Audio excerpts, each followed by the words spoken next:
Good evening বন্ধুরা, তোমাদের সবাইকে আমার চ্যানেলে ওয়েলকাম করছি। তো এখন আমি তোমাদের জন্য নিয়ে এসেছি দম বিরিয়ানি রেসিপি। তার জন্য সবার প্রথমে আমি উনুনে বসিয়ে দিলাম হাঁড়িতে জল। তো চালটা ধুয়ে আমি হাঁড়িতে দিয়ে দেব, সাথে এলাচ, দারচিনি, লং, গোলমরিচ দিয়ে দেবো, যাতে স্মেলটা খুব ভালো আসবে চালের। তো চালটা আমি প্রায় 80 থেকে 90% ফুটিয়ে নেব, পুরোপুরি করব না, বাকিটা দমের মাধ্যমে হয়ে যাবে। তো চালটা হয়ে গেছে আমার, ছেঁকে নিলাম ছাঁকনিতে। এখন মাংসটাকে নুন হলুদ দিয়ে ভালো করে মেখে নেব। দিয়ে দিলাম নুন, দিয়ে দিলাম হলুদ, এখন ভালো করে মেখে নিচ্ছি। তো বন্ধুরা, আমি কখনো তার আগে বিরিয়ানি আমি রান্না করিনি, ফার্স্ট টাইম রান্না করছি। তো কীরকম হলো আমার রান্নাটা তোমরা দেখে অবশ্যই বলবে। আর যারা এখনও ট্রাই করোনি আমার মতো ফার্স্ট টাইম, আমি তো ফার্স্ট টাইম ট্রাই করলাম, তোমরা যারা এখনও করোনি তো অবশ্যই তোমরাও বাড়িতে ট্রাই করবে, ভালো লাগবে। তো আমার মাখাটা হয়ে গেছে, আমি ঢেকে কিছুক্ষণের জন্য ম্যারিনেট করার জন্য রেখে দিলাম। তো এদিকে আমি মশলাটা নিয়ে নিয়েছি মিক্সার করে। এখন দম বিরিয়ানিতে যে আমি পেঁয়াজ ফ্রাইটা দেবো, তার জন্য আমি পেঁয়াজগুলি কুচি করে নিয়ে নিচ্ছি। পেঁয়াজ কুচিটা ভালো করে কুচি করে নিয়ে নিয়েছি। পেঁয়াজ কুচি মানে ফ্রাই করে দিলে সেটার দম বিরিয়ানির টেস্টটাই আলাদা আসে, আমার তো ভীষণ ভালো লাগে। তো তোমরাও এভাবে দেবে। তো এদিকে আমি কড়াতে তেল দিয়ে দিয়েছি, দেখছো আমার কড়ার তেলটা গরম হয়ে গেছে। তো পেঁয়াজগুলি দিয়ে ভালো করে নেড়ে চেড়ে ফ্রাই করে নেব। এভাবেই ভালো করে নেড়ে চেড়ে ফ্রাই করে নিতে হবে। তো আমার এটা হয়ে গেছে, আর একটু হবে, প্রায় হয়ে গেছে। এখন আমি পেঁয়াজ ফ্রাইটা তুলে নেব, এভাবে ছেঁকে নিয়ে তুলে নেব। তুলে নিলাম পেঁয়াজ। এখন আমি আলুগুলি ভেজে নেব। আলু কেটে রেখেছিলাম, সে আলুগুলি হলুদ মাখিয়ে ভালো করে ভেজে নেব।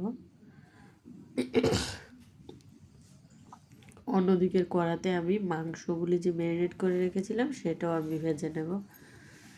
দিয়ে দিলাম মাংস একে একে সবগুলো। এখন নেড়ে চেড়ে উল্টে পাল্টে ভালো করে লাল করে ভেজে নেব। এদিকে আমার আলু ভাজিটাও হয়ে যাচ্ছে মাংসটাও।